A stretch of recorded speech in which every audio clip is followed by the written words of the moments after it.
آقا کریم صلی اللہ تعالی علیہ وسلم نے جس دن نبوت و رسالت کا اعلان کیا، پورے مکہ شریف میں یہ خبر پہنچ جاتی ہے کہ 40 سال تک محمد بن عبداللہ خاموش رہے۔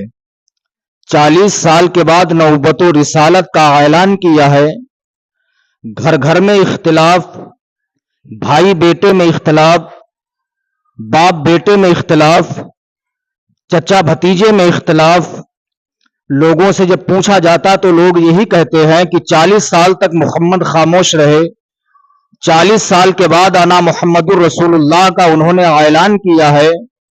جس دن آقا کریم صلی اللہ تعالی علیہ وسلم نے نبوت و رسالت کا اعلان کیا تھا، اس دن حضرت ابو بکر صدیق رضی اللہ تعالی عنہ مکہ میں نہیں تھے۔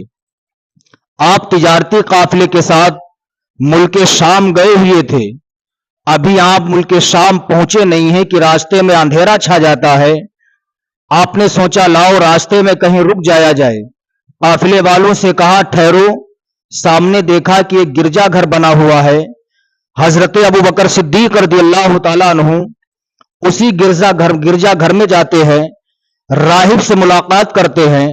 راہب نے حضرت ابو بکر صدیق رضی اللہ تعالیٰ عنہ کو دیکھا، دیکھ کر کے کہنے لگتا ابو بکر تم ہمیں اجازت دو ہم تمہیں امیر المومنین کہیں، تم ہمیں اجازت دو ہم تمہیں خلیفۃ المسلمین کہیں۔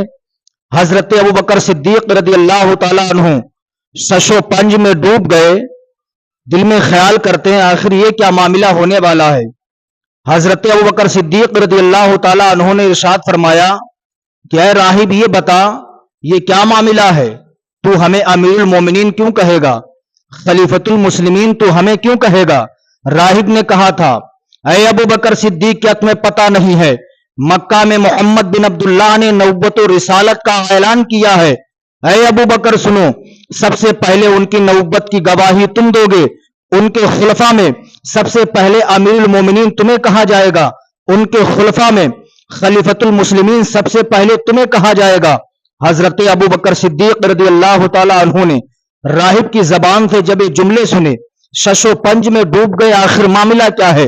رات گزرتی ہے، صبح نمودار ہوئی۔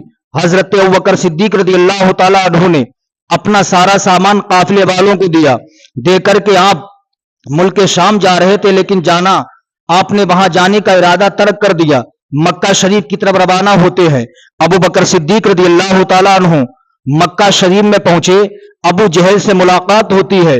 ابو جہل نے کہا اے ابو بکر کیا کچھ سنے ہو؟ کہا میں نے کچھ نہیں سنا۔ کہا جو تمہارے ساتھی محمد ہیں ابھی تک تو وہ کچھ نہیں کہہ رہے تھے، لیکن اب وہ اپنے آپ کو نبی ہونے کا اعلان کر رہے ہیں، انہوں نے نبوت و رسالت کا اعلان کیا ہے، کیا اس بات کو تسلیم کیا جا سکتا ہے؟ کیا یہ بات مانی جا سکتی ہے؟ حضرت ابوبکر صدیق نے کہا ابو جہل سن، میں ابھی باہر سفر سے آ رہا ہوں، تھکا ہوا ہوں، چہرے پر گرد و غبار لگی ہوئی ہے۔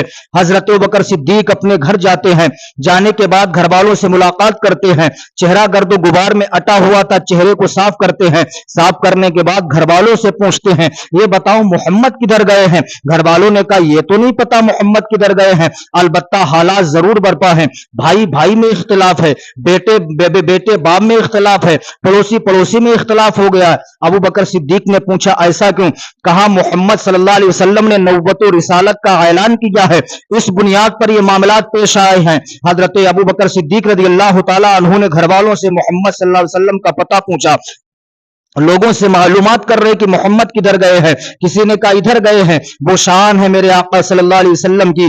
آقا کریم صلی اللہ علیہ وسلم جس راستے سے نکل رہے ہیں، راستے میں بھینی بھینی خوشبو آ رہی ہے، حضرت ابوبکر صدیق رضی اللہ تعالیٰ عنہ اسی خوشبو کو محسوس کرتے ہوئے آقا کریم صلی اللہ علیہ وسلم کو تلاش کر لیتے ہیں۔ اس وقت آقا کریم صلی اللہ علیہ وسلم ہیرا پہاڑی پر تشریف فرما ہے۔ آقا کریم صلی اللہ علیہ وسلم کی نظر حضرت ابوبکر صدیق کے چہرے پر پڑتی ہے،